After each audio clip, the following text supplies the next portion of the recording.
is Rebecca, and today my team and I will be analyzing, doing a strategic review of Northpeak Outfitters.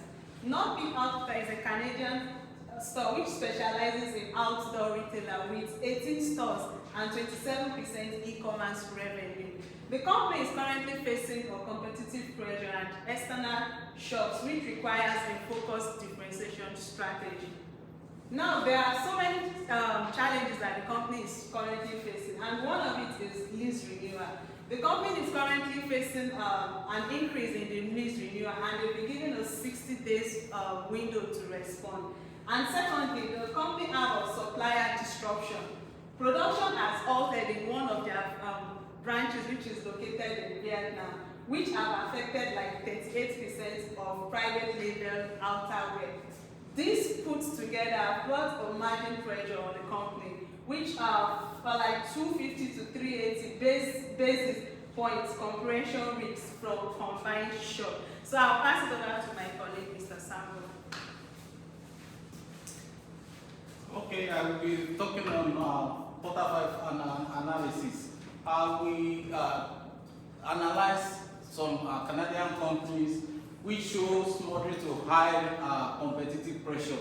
There are some 5 quarter analysis that we discovered. The first one is competitive rivalry, which is the competition from some previous brands like Pantagos, Archery, and value retailers with the Decathlon. So this thing puts the company into a kind of competition in between this company. The second one, we talk about the buyer power growing significantly due to the price transparency and showroom. We discovered that many of the customers, they are looking into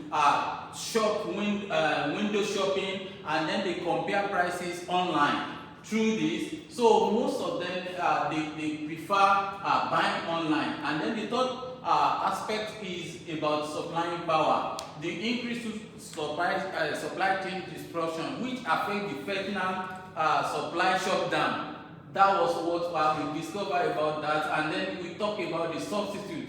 Because of that, so many competitive companies, people tend to have another product as a substitute for this the product of this company. And then the entry barriers, because due to this the point that I've mentioned, there's a easier entry for a new company who has money to enter into the market. I will invite Tope to come. Thank you, Samuel. So I'll be taking us through the financial performance of Northpeak Outliers. As my colleague mentioned, the strategic challenges has actually impacted the financial performance of the company. So we'll see from revenue growth that revenue declined from 74.2 million in 2023 to 26.4 million in 2025. And from there we can see that though there was a 10% growth between 2023 and 2024, the growth declined to 6% between 2024 and 2025, showing the impact of the supply disruption which has increased the cost of goods sold. Then on the side of the margin, we could see that even though the company was making higher revenue, the gross margin declined for the same period to 39% from 40.6%, and that is also because of the impact of the supplier pressure. The EBITDA, the earnings before depreciation and tax, was flat at 16.8 million, even though the company was making higher revenue, and this is because of the impact of the lease and the payroll cost, which has started increasing.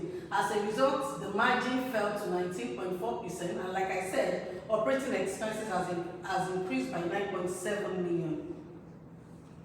Okay, so going further into financial performance of the stores. So we noted that the average store revenue is 3.5 billion. This varies across different stores, but average is about 3.5 billion. Contribution of each store is about 6.2%. And then for the network conversion, that is how the company is able to convert customers into real sales, is about 22%. And average transaction is about $157. Next slide, please. Okay, so this talks about how the revenue is generated per each challenge. Like my colleague stated, A bulk of their revenue comes from the private label, and that is why we are seeing that private label is contributing 45%, while third party is contributing 55%. In terms of gross margin, private label is contributing 48% to the gross margin, while third party is contributing 32%. And in terms of the combination of the revenue from the store and from the e-commerce, the store is contributing 73% to the entire sales, while the e-commerce is contributing 27%. I will hand over to my colleague Francis to take us further. Okay, thank you, Top Lady, for inviting me. We are still analyzing the strategic management on the not peak challenges. So I'm talking on the VIO analysis summary. What is VIO? You know, from it, we have a VIO value where it's difficult to imitate and analyze capital value. So from the work we did, you see that the mission diagram, which is variable but not rare, temporal advantage require consistent revenue. What are we trying to say here? Because the not peak was though they have an advantage, sustainable advantage in the market, but because of their mission was not actually drive, so it gives room, it was not rare, so it gives room for temporary advantage in the labor market, which lead to the competitive they are having from their co-market people, which is the protagonist something.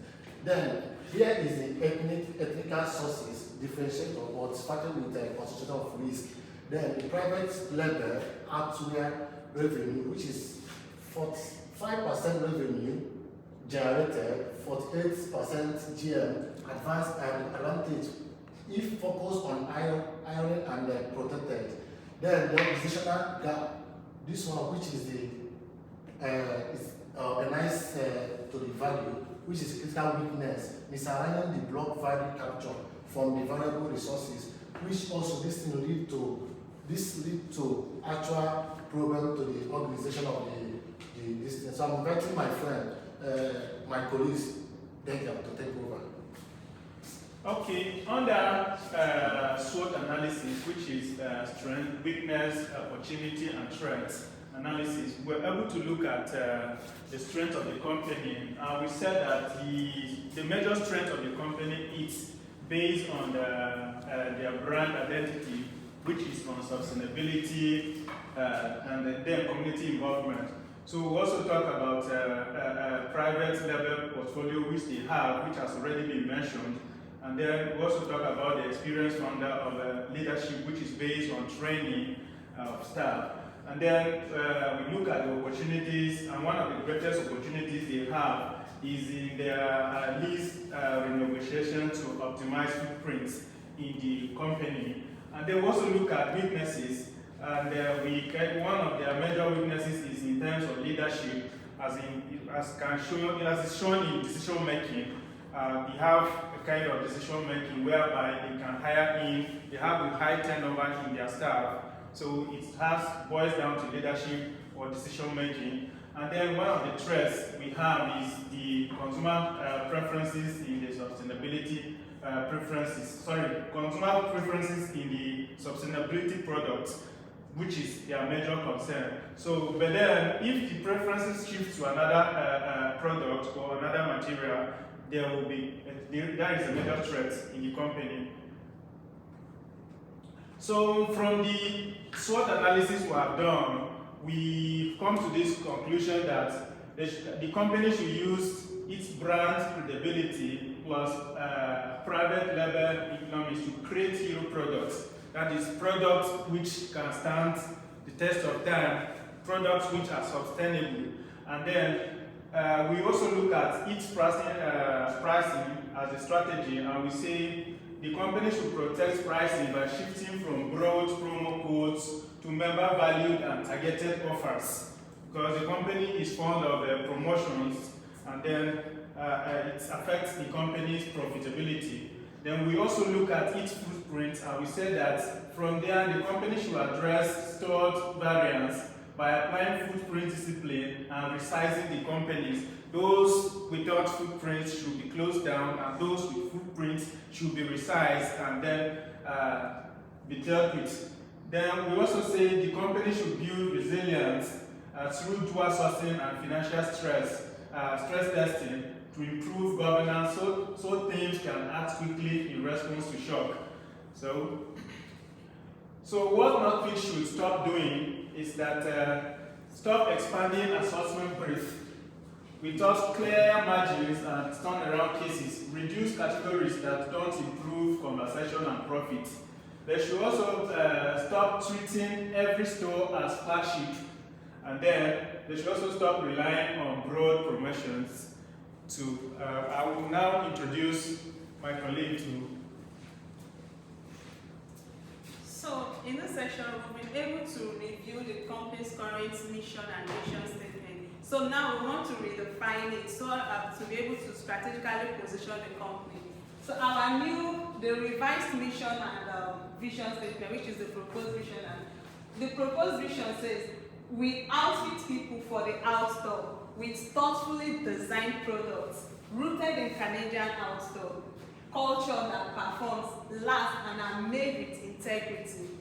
We earn trust through transparent sourcing, exceptional service, and commitment to communities and environment.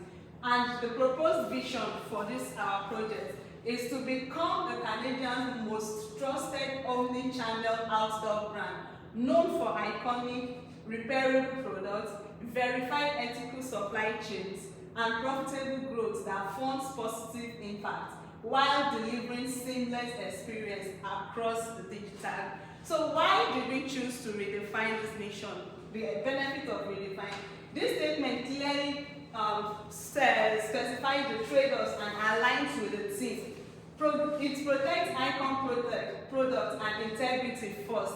It pursues growth that produces complexity, scale experience that converts demand into excessive discounting.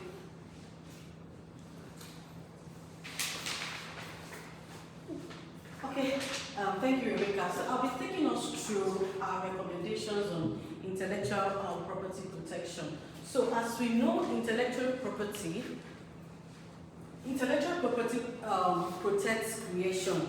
So for Northpeak Outliers, we know that their greatest strength is on their IP, is on their private label products. And since this is core to the company, it's important that the company gets enough intellectual property protection to ensure that they have a sustainable competitive advantage. So what's the first one we're recommending? We are saying that they should go for trademark reinforcement. So what will trademark do for them? Trademark can protect their names, can protect their products, can protect their logo. And the good thing with trademark is that it's for, I think, a period of 15 years, and that 15 years is renewable. So with that, it will protect their products from imitation, and that will help the company to achieve a sustainable competitive advantage. Also for the design, because it is outliers, the industrial design can help the company to protect the outline, the shape, the designs of the different product labels, and that is also for another 10 years. And that also will avoid imitation of their specific design, especially for the private label products. We also recommend a trade secret program. The good thing about trade secret is that trade secret is forever. It doesn't even have a time limit. And what that will do for you is that all your products, the patterns, the supplier pricing, the tech parts can be treated as trade secrets. And with that, you can also even sign a non-disclosure agreement so that none of your secrets is exposed to the competitors, and then competitors copy it, and then you start using your competitive advantage. Also, we also recommend sustainability claims governance, because the company is big on sustainability. So, and in addition to that, we also advise that they also seek for data protection. What data protection will do for them is to ensure the privacy and security of their customer data and all the analytics they've done to ensure competitive advantage will also not be available to the competitors. This way, the company is able to sustain the competitive advantage in a long term. Thank you. I'll hand over to my colleague, Mr. Samuel, to take us through the next slide. Okay, on this part, I will be talking about the strategic action plan. These are the 5 pillars that we discover. The first one is talking about the footprint discipline, which renew only the lizard that clear the contributions, orders, resize where the physical and the exit chronic underperformance, optimize economic so we are talking about these strategic plan that will help the company in order to progress. And the second point is the core product focus. We discover that if the company focus on the core product, it will be an advantage for them over all other companies. And this is simplify assortment and increase in private label penetration, because they customize their own goods and it is not comparable to other goods. Whenever they see this kind of label penetration, they penetrate into the market, they know the exact product they are buying through this label. And thirdly, we discover the third pillar about the supply resilience. Because of the product sourcing from Vietnam that was shortage before, if they have a backup plan or dual source critical program, they will be able to have option or alternative in order to have a kind of their raw materials where they can source for this build contingency playbook and maintain sustainability proof in order to reduce the stock risk. So the fourth one is omnichannel conversion, capturing showrooming and reduce promo dependent through membership value, endless ISO and shift from stock capability. They might venture, just like my colleague have said, to e-commerce or digital platform more than the physical store, as we have discussed. The other one, the last one, is we discussed about organization and governance, that there are some rights of the company that align with the key performance index. So, and build the planning, and then if they are able to analyze this faster and then execute it, they will be able to generate profit. Now the sources are measured and the expected outcome. If these 5 pillars that I discussed earlier is being implemented, we are open and expecting the sources measure of 8% plus in stock contribution, because this will improve the average stock contribution and margin towards 8% at the end of the 12 months. And then the 50% label share, because of this private label, they were able to recognize in the capital market, and then the private label share will increase to 50% within that same period of time that we are expecting the sources. The third point is 3.2 inventory tons, which higher flow across the store with improved inventory and productivities. If they actually are embedded in a digital platform, this will help them in order to reduce the physical stores in the store. And then 2 to 4 conversation point network, which improve point to omni channel 2. We can see that this digital is easier for the customer to access the product through digital platform. This initiative improve margin quality, reduce operational volatility, and reinforce not pick different brand positioning. I will now invite Francis. Thank you, Mr. Samuel. Still on the analyzing the strategic management under NotPeak. I'm talking about the strategic impacts summary. We say that NotPeak core challenges is not lack of strength. Instead, the mission drive brand, private label marginal advantage, and flagship service culture are variable. But the absence of the structural discipline needed to convert strength into sustainable profitability under missing costs. So in details now, we have 3 dimensions that we mapped out for them to emulate or to use in order to fight their competitors, which these are profitable differentiation, keeping ethical identity intact while making focus and economic simplicity through stock portfolio, hindering and simplifying the assortment around the icon products. Then 2 is the brand protection.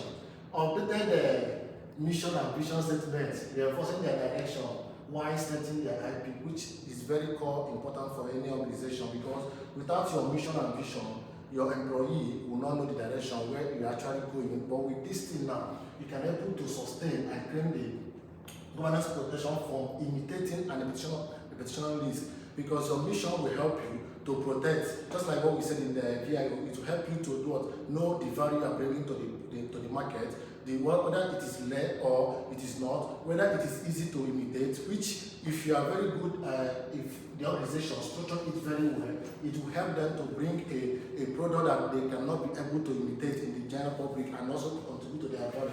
Then the last one is resilient growth, improve contribution margin, reduce variance, raise inventory productivity and increase conversion without heavy discounts, and funding innovation and impact, which is also a key to fight competitive and dominate the market in the labor field. I can invite my colleagues, Dega.